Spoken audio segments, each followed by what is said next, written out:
Hi, this is Peter Bregan. I'm a psychiatrist, and this is one in my series of simple truths about psychiatry. Today I'm going to talk to you about electroshock treatment or shock treatment, abbreviated as ECT in capital letters. And of course, many of you might ask if you've gotten this far, why don't I have to hear anything about shock treatment? Because frankly, it's being done to hundreds of thousands of your neighbors. We don't know exactly how many. The common estimate is 100,000 people a year. The only reason that's the common estimate, it's the one I made from available data in 1979 and in the first and only medical book critical of shock treatment. So going back to 79, believe me, there's a lot more going on now. Every city in America has hospitals, usually several, that are doing shock treatment. Not far from me in Syracuse, but you're within a short drive of several places that do shock treatment. They love to do shock treatment. It's extremely remunerative. And according to the meager statistics we have, because the shock docs hide the data, the vast majority of shock treatment is currently being done to elderly women. Why elderly women? Well, they're vulnerable. They have no one to protect them. And it gets paid for by Medicare. It's not very complicated. Shock machine will keep your average psychiatric unit in the general hospital making money, and the doctors making money. What is shock treatment? Shock treatment was invented back in 1938 during a period of time when psychiatrists were looking for new and better ways to inflict brain damage on people. It's not like today where they lie and say the treatment's harmless. It was, frankly, part of the whole search for lobotomy and shock.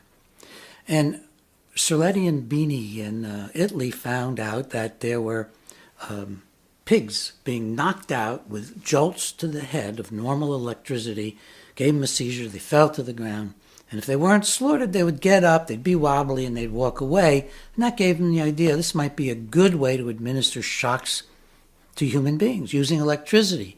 They've been causing convulsions with drugs. They've been causing convulsions, for example, by overdosing patients with insulin coma. They knew it caused brain damage. This is something you got to understand, folks. My colleagues knew it caused brain damage because they would look at the slides of the brains of people who died during insulin coma, which was not uncommon, and they'd see dead brain cells. The argument back in those days was that they were killing bad brain cells. Remember, lobotomy came out of that same period. Clearly, you're killing brain cells if you chop up the front of the brain with a scalpel, or if you pour formaldehyde into the brain, or if you put, more recently, radium seeds into the brain. I mean, nobody's denying you're killing brain cells.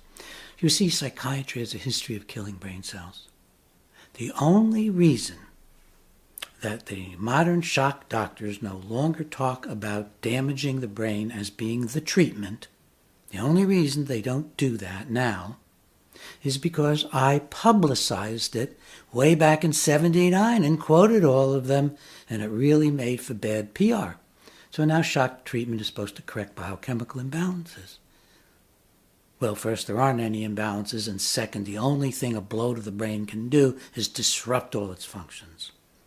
Shock treatment involves the application of electrodes. Usually, bilateral ECT is still what's used to both sides of the head, causing a major convulsion, far stronger and more harmful and dangerous than an ordinary spontaneous seizure that people with epilepsy have. In fact, the convulsions are so powerful that things happen to people that don't happen to epileptics. In animals, you get brain damage, cell death, small hemorrhages throughout the brain. And in fact, they're so physically powerful, more powerful than ordinary seizures, that before they started paralyzing the muscles, people would break their spine. If they were being held, they'd break their limbs from the overwhelming power of these seizures.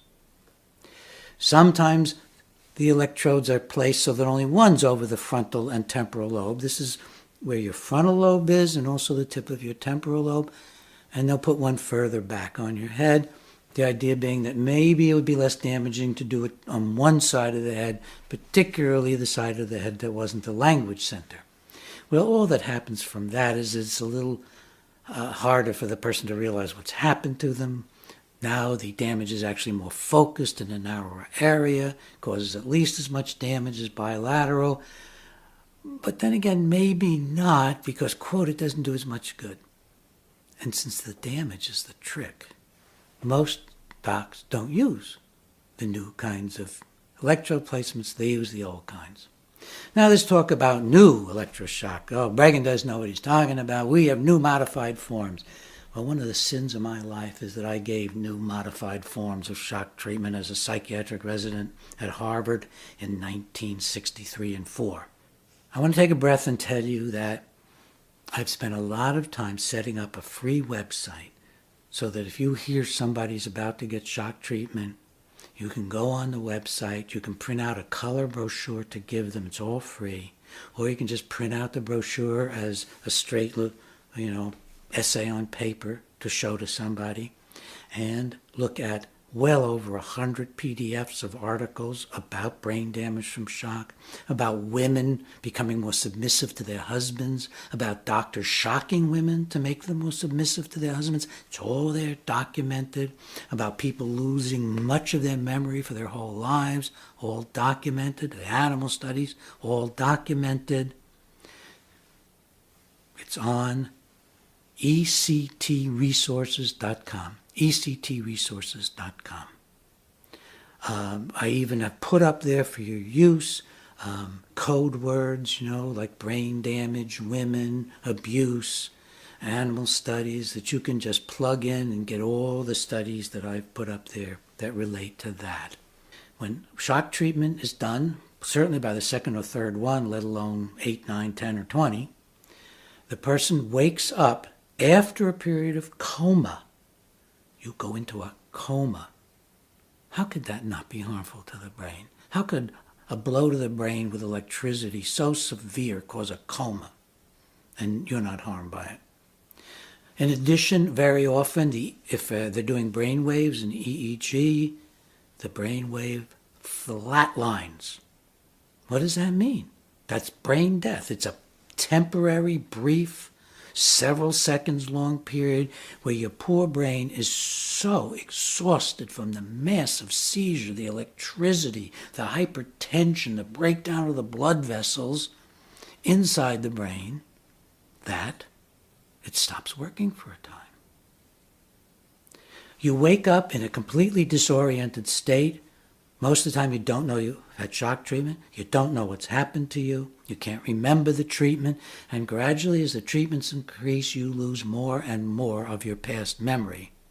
I have seen marvelous professional people, men and women, who could no longer function in their professions. And I'm proud to say I was the medical expert in the very first electroshock malpractice victory a few years ago. You can read about it on Breggin.com. I have to take a breath. It is dismaying that this still goes on. Why does it go on? Because when you've been concussed again and again, you stop complaining. In fact, initially, you might get euphoric. I've read hospital record after hospital record. When the patient gets the euphoria of brain injury, the doctor says, mood elevated. I think it's evil to damage somebody's brain, make them silly and giddy, and write in their record, mood elevated or mood improved. They don't even usually say elevated, mostly just improved. But after a few of them, the patient doesn't even know what's happened to them. Were they sexually abused? They can't remember. Is their husband beating them? They can't remember. Was he threatening to leave them?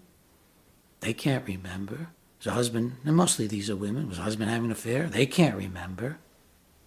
They become indifferent and apathetic, which happens from injury to the brain. They don't care, they don't feel, and they don't remember, and the doctors call it a cure. But only unscrupulous family members consider it a cure. Because it's not a cure. It's a horrible injury. I'm not going to say a lot more about this. I mean, how much can people bear to hear about something being done probably to a couple of 100,000 Americans every year, being done right near you in your local city, or maybe out in the country in your private hospital, never being talked about except for an occasional media program lauding the new shock treatment, which is very, very old. I would put it to you bluntly. You know a friend, a family member on shock, do everything you can to stop it. Because they'll never be the same once they've been affected by the treatment. Put a stop to it. There's no harm in stopping shock treatment. It's not like the danger if you stop psychiatric drugs right away, then you might get into some serious physical or mental problem. Stopping shock treatment is just the equivalent of stopping repeated blows on the head. If you want to read about shock treatment, my book, Brain Disabling Treatments in Psychiatry, has an up-to-date analysis of shock treatment with tons of references, citations, and discussions.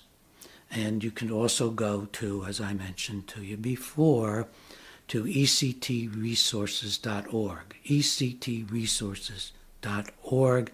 I put hundreds of hours into that. It's there for you to take. Please make use of it. Thank you.